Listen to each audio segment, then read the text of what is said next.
बिस्मिल्लाहिर्रहमानिर्रहीम। On the demand of Priya Pandey from Ballia UP. ये problem trigonometry की है और चैप्टर हो सकता है ये कॉम्प्लेक्स क्वांटिटी का। If a1 plus ib1 a2 plus ib2 and so on an plus ibn is equal to a plus ib, prove that tan inverse b1 upon a1 plus tan inverse b2 upon a2 plus and so on plus tan inverse bn upon an is equal to tan inverse capital B upon capital A, and a1 square plus b1 square a2 square plus b2 square and so on an square plus bn square is equal to a square plus b square। ये हमको prove करना है। तो सबसे पहले जो complex number यहाँ पर दे रखे हैं इनको हम पोलर फॉर्म में लिखेंगे। तो मान लेते हैं कि जो ये राइट हैंड साइड में कॉम्प्लेक्स नंबर था a प्लस आई बी, इसका पोलर फॉर्म मान लिया कि r cos theta plus i sin theta के इक्वल है। जब हम r और थीटा की वैल्यू फाइंड कर देंगे तो इसे इक्वेशन नंबर 1 में रख देंगे। r और थीटा की वैल्यू फाइंड करने के लिए हमें इसी को आगे लेके चलना होगा। ब्रैकेट ओपन करेंगे, r का अंदर इंटू करेंगे तो r cos थीटा हो जाएगा plus i into R sine theta, ये हो जाएगा। लेफ्ट हैंड साइड में a प्लस आई बी के इक्वल है और जब दो कॉम्प्लेक्स नंबर आपस में इक्वल होते हैं तो इनका रियल पार्ट के इक्वल होता है। तो रियल पार्ट a को हम इसके इक्वल कर देंगे रियल पार्ट के, और इमेजिनरी पार्ट मतलब i का जो कोफिशिएंट होता है i में जिससे मल्टीप्लाई होता है उसको हम इसके इमेजिनरी पार्ट के इक्वल कर देंगे। तो दिस इम्प्लाइज दैट जो रियल पार्ट कैपिटल A है वो r cos थीटा के इक्वल हो जाएगा और इमेजिनरी पार्ट B है तो ये राइट हैंड साइड के imaginary part r sin theta के इक्वल हो जाएगा। इन दोनों को हम इक्वेशन दे देंगे, इक्वेशन नंबर 2 और 3, और फिर इनमें से r की वैल्यू और थीटा की वैल्यू फाइंड करने के लिए हमें सबसे पहले इक्वेशन 2 का स्क्वायर और इक्वेशन 3 के स्क्वायर करना पड़ेगा अगर हम r की वैल्यू फाइंड करना चाहते हैं। तो लेफ़्ट का स्क्वायर करेंगे। लेफ़्ट में इक्वेशन नंबर 2 के a है इसका स्क्वायर हो जाएगा और b का स्क्वायर हो जाएगा इक्वेशन नंबर 3 के लेफ़्ट में, और राइट में भी ऐसे स्क्वायर करेंगे तो पूरे का स्क्वायर करेंगे हो जाएगा, यानी यहाँ पर r का भी स्क्वायर हो जाएगा और cos का भी स्क्वायर हो जाएगा। इसी तरीके से यहाँ पर भी पूरे का स्क्वायर हो जाएगा r sin थीटा का, तो r का भी स्क्वायर होगा और sin थीटा का भी स्क्वायर होगा। r स्क्वायर को कॉमन लेने पर cos square theta plus sin square theta जिसकी वैल्यू 1 के इक्वल होती है तो r स्क्वायर ही मिल गया, इंटू 1 करेंगे तो r स्क्वायर हो जाएगा। ये बराबर चल रहा था a square plus b square के। तो यहाँ से अगर हम r की वैल्यू लिखेंगे तो r की वैल्यू, या देखिए r स्क्वायर ही रहने दीजिए, हो सकता है हमें r स्क्वायर की ज़रूरत पड़े क्योंकि जो प्रूव करना है सेकंड पार्ट उसका राइट हैंड साइड में a square plus b square आ रहा है, इसलिए हम इसको ऐसे ही इक्वेशन नंबर 4 डाल के छोड़ दे रहे हैं। और फिर उसके बाद ये थीटा की वैल्यू को फाइंड करने के लिए हम इक्वेशन 3 को डिवाइड कर देंगे इक्वेशन 2 से। तो इक्वेशन 3 के लेफ़्ट हैंड साइड में b है और इक्वेशन 2 के लेफ़्ट हैंड साइड में a है। लेफ़्ट हैंड साइड को डिवाइड कर दिया लेफ़्ट हैंड साइड से, और right hand side r sin theta है इक्वेशन नंबर 3 का, उसको इक्वेशन 2 के लेफ़्ट हैंड साइड से डिवाइड करेंगे तो r sin cos theta, r से r कैंसिल हो जाएगा। sin अपान cos की वैल्यू हम लोग जानते हैं कि tan के इक्वल होती है तो ये tan थीटा के इक्वल आ जाएगा। और इसको अगर हम लेफ़्ट हैंड साइड में पहुंचाएंगे तो tan इनवर्स में कन्वर्ट हो जाएगा। tan को हमने लेफ़्ट में पहुंचाया तो b upon a is equal to theta. इसको हम इक्वेशन नंबर 5 डालेंगे। ये तो तब था जबकि हमने a प्लस आई बी को रियल पार्ट पोलर फॉर्म में बदलने के लिए r और थीटा की वैल्यू को फाइंड किया। तो r और थीटा की वैल्यू को फाइंड करने के लिए इतना किया।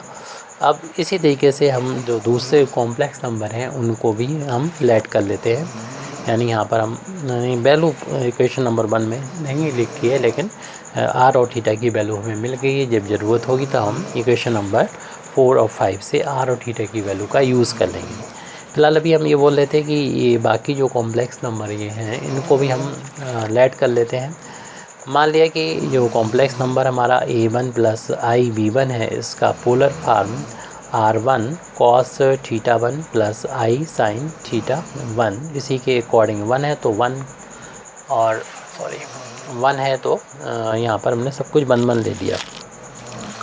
और यहाँ पर देखिए ऐसा था AB था तो हमने R और थीटा लिया है।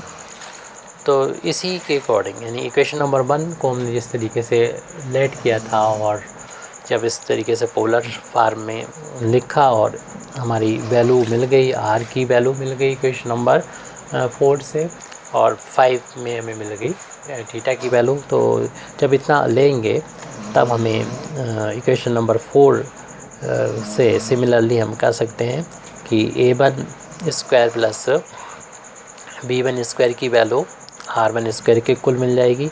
और इसी तरीके से θ1 की वैल्यू इक्वेशन 5 से हम कह सकते हैं कि हो जाएगी tan इनवर्स, जो इमेजिनरी पार्ट होगा वो रियल पार्ट से डिवाइड हो जाएगा, इस तरीके से मिल जाएगी।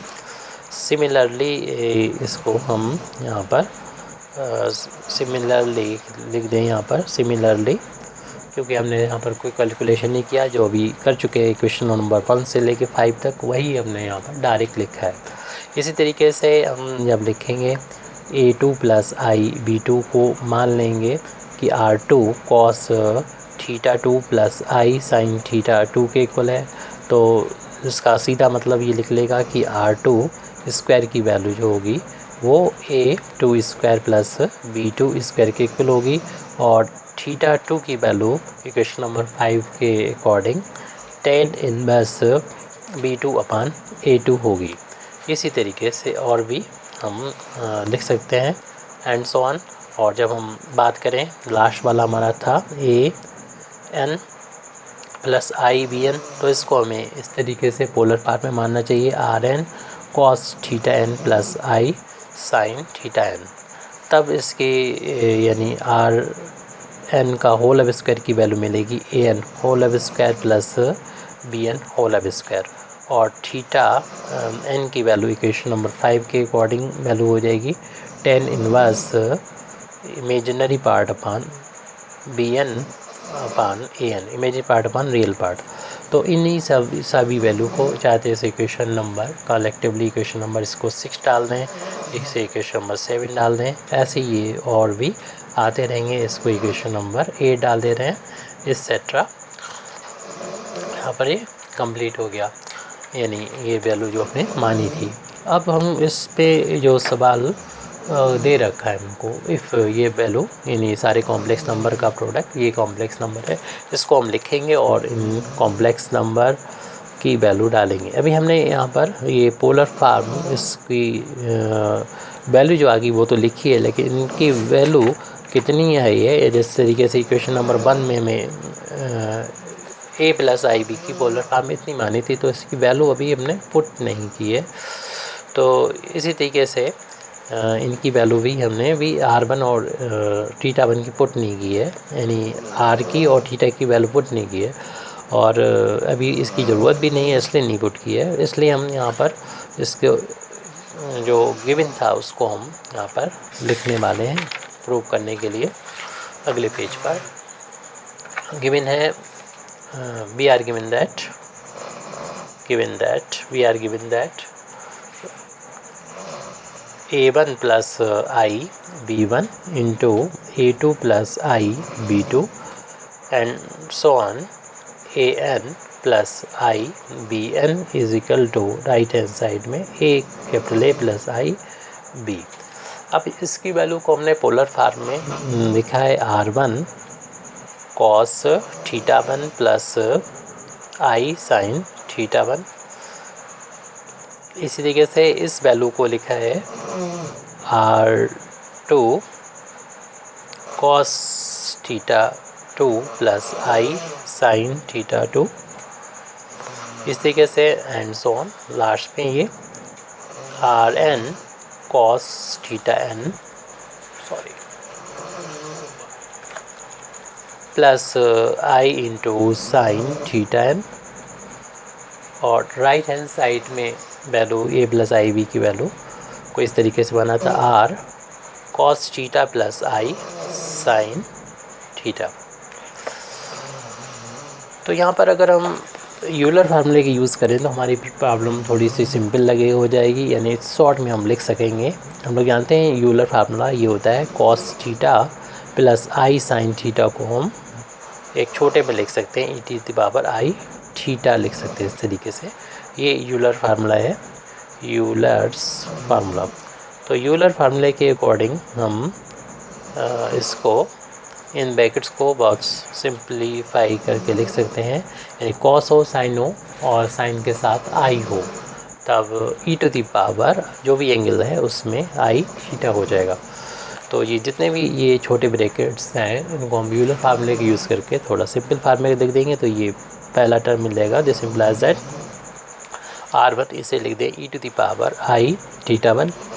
ये दूसरा ब्रैकेट है, इसकी वैल्यू हो जाएगी r2 इंटू e⁻i θ2। इसी तरीके तीसरा ब्रैकेट होगा r3 और e⁻i 3 और एंड सो ऑन। इस लास्ट वाले फैक्टर को लिखेंगे तो ये वैल्यू rn e⁻i θn हो जाएगी। राइट हैंड साइड में भी ऐसे ही लिख दें r e⁻i θ। ये यहाँ पर यूलर फार्मूले का हमने यूज़ किया। जितने भी ये लिखे हुए हैं यहाँ पर r1 r2 r3 rn, इन सबका मल्टीप्लाई हो रहा है, इनको एक साथ करके एक ब्रैकेट में लिख देते हैं r1 into r2 into r3 and so on rn। और बाकी देख रहे हैं बेस सबका ई है यहाँ पर, बाकी जो बच्चे फैक्टर्स हैं ये ई वाले, तो इसमें इन सेम बेस हैं तो इनटू होने पर पावर ऐड हो जाती है, तो इनमें पावर को ऐड करके लिख देंगे i θ1 plus i θ2 plus i θ3 plus and so on last वाला प्लस आई θn और इक्वल है r और e⁻i θ के। इनमें से आई को कॉमन ले लेंगे तो बचेगा r1 into r2 into r3 and so on rn और e⁻ यहाँ पर i कॉमन लेने पर बचेगा θ1 plus θ2 plus θ3 plus and so on θn और राइट हैंड साइड में r e⁻i θ। अब इनकी कंपेयर भी की जा सकती है और कंपेयर करने के बाद हम यहाँ पर कह सकते हैं जो प्रूव करना है उतना लाया जा सकता है। तो फर्स्ट पार्ट थीटा से रिलेटेड है, तो इसे कंपेयर अगर करें, अगर यहाँ पर कंफ्यूजन हो रहा हो कंपेयर करने पे तो रियल पार्ट और इमेजिनरी पार्ट में इसको सेपरेट करके भी लिख सकते हैं, तो वही ज़्यादा बेहतर रहेगा। तो यहाँ पर यूलर फार्मूला दोबारा लगा दें, क्योंकि यूलर फार्मूला हम लोग जानते हैं यहाँ पर e⁻i z बराबर होता है cos z plus i sin z होता है। तो इस फार्मूले को हम दोबारा अप्लाई करेंगे। इस i z इसको समझ लेंगे, ये तो एक क्वांटिटी समझे, एक ब्रैकेट है, तो मल्टीप्लाई हो रहा है एक नंबर से r1 into r2 into r3 and so on rn। यहाँ पर हम यूलर फार्मूला लगाएंगे तो ये cos z का मतलब ये ब्रैकेट है θ1 plus θ2 plus θ3 plus θn plus i into यहाँ पर फिर दूसरा ये sine z means θ1 plus θ2 plus θ3 and so on θn। और ऐसे ही हमारा ये राइट हैंड साइड में यूलर फार्मूला लगाने पर वैल्यू हो जाएगी r cos theta plus i into sine theta.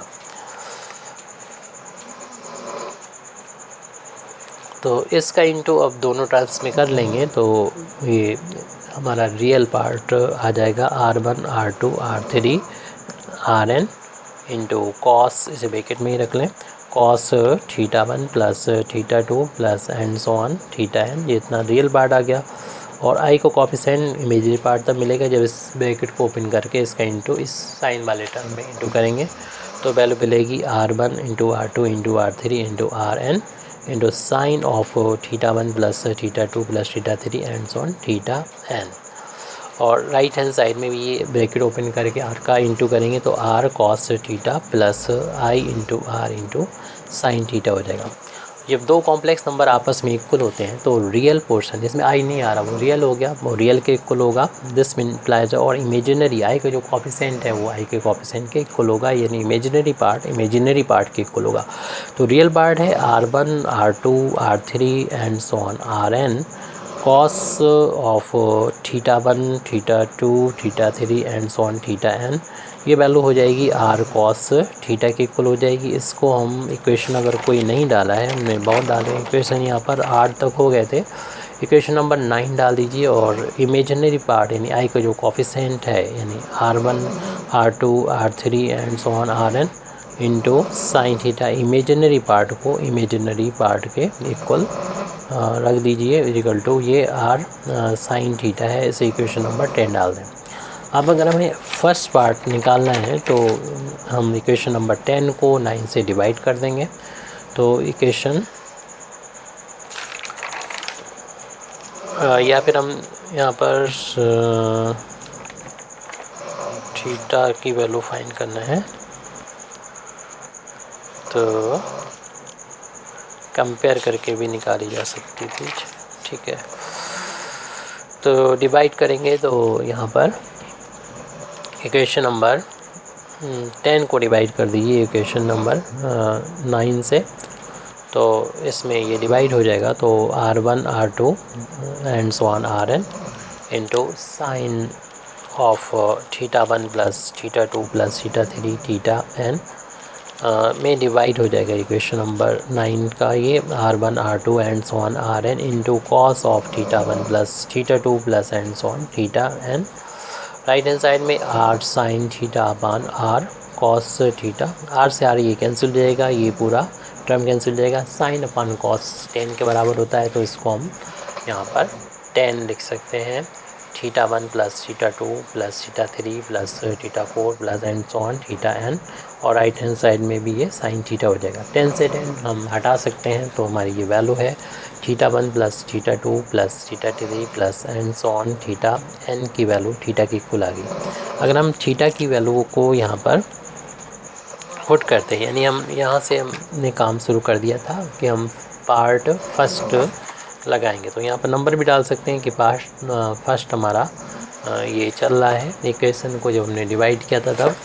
तो अब थीटा 1 की वैल्यू इक्वेशन जो हमारी आई थी यानी इक्वेशन नंबर 6 थी, वहाँ से थीटा 1 की वैल्यू को रख देंगे, तो थीटा 1 की वैल्यू इक्वेशन नंबर 6 से है 10 इनवर्स B1 अपान A1, और 7 से होगी फिर 10 इनवर्स B2 अपान A2 से। सिमिलरली आगे भी इसी तरीके से 10 इनवर्स B3 अपान A3 कर सकते हैं, सिमिलरली कर सकते हैं, प्लस एंड सो ऑन। और ये लास्ट वाला इक्वेशन हमने इक्वेशन नंबर 8 डाला था, तो उससे वैल्यू ये हो जाएगी 10 इनवर्स BN अपान AN, और थीटा की वैल्यू इक्वेशन नंबर आई थी